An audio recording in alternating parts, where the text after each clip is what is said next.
पिया काहे करेला तू नहीं नहीं पिया। कितना मानती हो यार। हता न मन फूट जाइब मोटाई हो दादा। मुँह छोटा कैसे घोटाई हो दादा। अरे आई हो दादा, अरे आई हो दादा।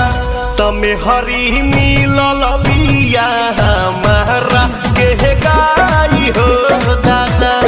दोनों बेरा तू बना के पी हो जाए हो दादा।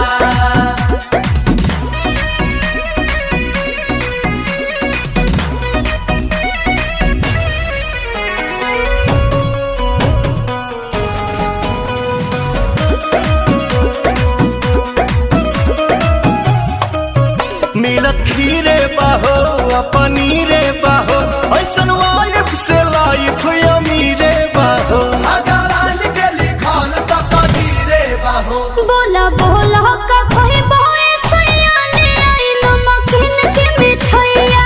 थोड़ा चटनी भी तहर चुमा लगेला मिठाई हो दादा। भौजी फेर भइल सब हलुआई हो दादा। अरे आई हो दादा, अरे आई हो दादा। तमे हरी मिलल बिया हमारा के गाई हो दादा।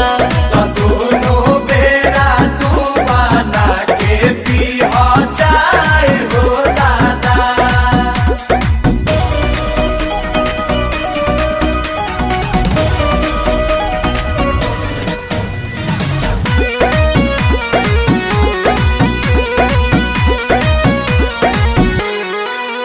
मने आंसू के हो प्रियांशु के हो, ई तो जान ही पवन पे आंसू के हो। रोजे गोड़वा दबावे सासू के हो।